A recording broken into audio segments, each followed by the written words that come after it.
The truth I couldn't ignore. Hello and thank you for joining us again.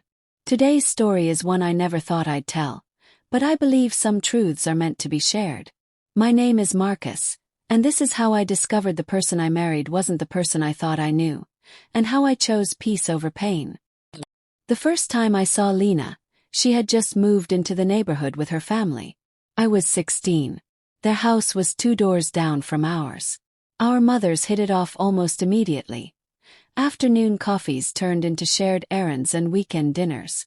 Because of that, Lena and I started seeing more of each other. She'd come by with her mom, and occasionally my mother would send me to their place to borrow something. Sugar, baking pans, even random spices. Lena was pretty, but back then she was just the girl who lived down the street. I wasn't thinking about romance. I was focused on school, part-time work, and figuring out who I was. But over time, our families grew close. Holidays, backyard barbecues, shared celebrations. That kind of familiarity plants seeds you don't even notice at the time. When we graduated high school, Lena and I went our separate ways. Different states, different colleges, different lives. I didn't come home much during breaks. We didn't keep in touch. And for a while, she became just a name in old photo albums. After college, I landed a solid job with a multinational oil company. The position was structured, the salary generous for a graduate, and I finally had my own apartment and a daily routine that made sense. I felt stable, like I was stepping into adulthood with confidence. On a whim, I decided to visit home to share the news in person with my folks. I hadn't expected to see Lena again. But she was there, at her parents' house, catching up with mine. She had changed. Not just physically, though yes, she was stunning, but in the way she carried herself. Composed. Magnetic. We talked briefly, small talk mostly, but there was a warmth there, a familiarity I hadn't realized I'd missed. When I left, I asked for her number. She gave it to me without hesitation. The late-night phone calls started shortly after. We talked about everything. Our jobs, old memories, future plans. I told her she was beautiful. Not just in looks but in spirit. She told me she felt safe talking to me. It wasn't long before we planned our first visit. Sometimes I flew out to her, sometimes she came to see me. The distance was hard, but the connection was real. So, when an internal transfer opened up at my company that would place me near her city, I took it. I didn't think twice. I wanted to be where she was. Lena's parents welcomed me warmly. Traditional, kind, and family-focused. Her father shook my hand like he meant it. Her mother made me feel like one of her own. My own parents adored Lena, too. Especially my mom. Both families blended seamlessly. After 4 years we married. A quiet, intimate ceremony by the coast. Just family and close friends. When she walked toward me in her ivory dress, it felt like a promise. After the wedding, we moved in together and began building our life. I was still with the oil company. She was a rising star in corporate law, working for a consulting firm as part of their legal division. We respected each other's ambitions and schedules. We carved out time for each other, even if that meant late dinners or brief weekend getaways. But 3 years into our marriage, things began to change. Lena got promoted, head of legal for her department. I was proud of her. I knew how hard she worked. But with the title came longer hours, late meetings, weekend conferences, and constant exhaustion. She'd come home late, barely say much, and when I asked how her day was, I'd get, "It's work. I'm just tired." I thought she was burnt out. But then she kept adding more to her plate.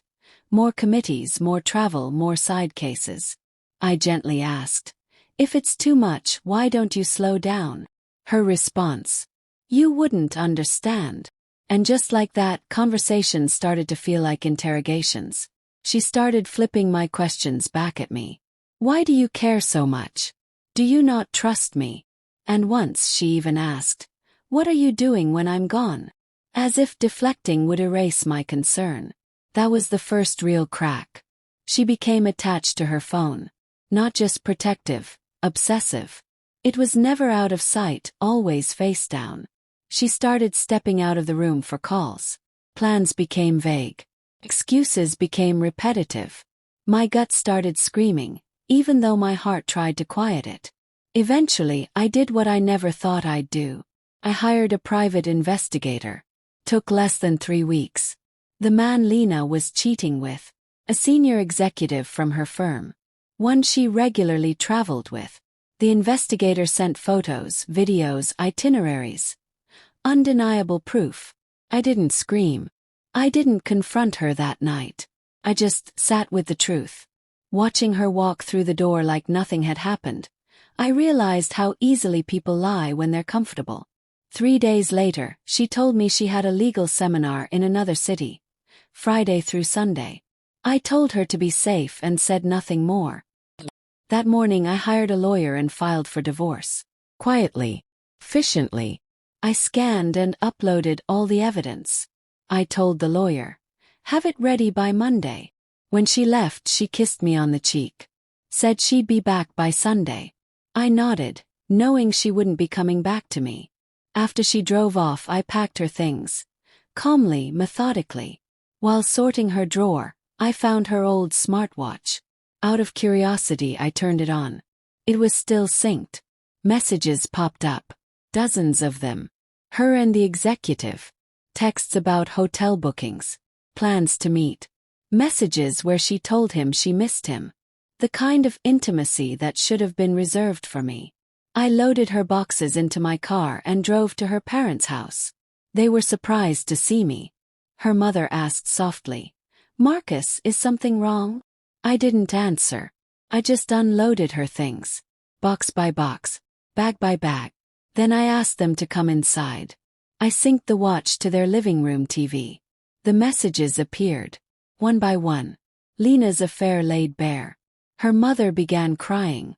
Her father stared silently, jaw clenched. I let them read it all. Then I handed them a folder with the PI's evidence. Photos, dates, timelines. I thought you deserved the truth, I said. Then I left. By the next morning, my phone was flooded with missed calls. Lena had clearly spoken to them. She messaged, what's going on? Followed by, why are my things here? And finally, can we talk? I didn't answer. I packed my own things, rented a furnished apartment in another part of town, and left the house behind. When she returned Sunday evening, I was already gone. She texted non-stop. Please talk to me. You just left. Is this really happening? It was happening. Monday morning, the divorce papers were delivered to her parents' doorstep. Formal, quiet, clear. She responded with anger, then guilt, then blame. How can you throw everything away like this? I replied only once. You ended this. I'm just closing the door. That was all she'd get. She fought back, of course. Hired aggressive attorneys. Claimed I was cold, unavailable, too focused on work. But her narrative fell apart under evidence. Her affair wasn't a mistake. It was calculated. The legal battle dragged for months. But in the end, there was no alimony. No second chances. Right after the divorce finalized, I submitted every piece of evidence to her firm's ethics committee. Company policy strictly forbade relationships between executives and team members. I didn't stay to hear the outcome. That chapter was closed. Starting over was brutal. I had to let go of a future I thought was secure. A life I thought we were building together. But in the silence I found peace. Lena's choices ended our marriage. But my response, calm, measured, firm, that saved me. I didn't win a battle. I reclaimed my self-worth. And that, to me, is more than enough.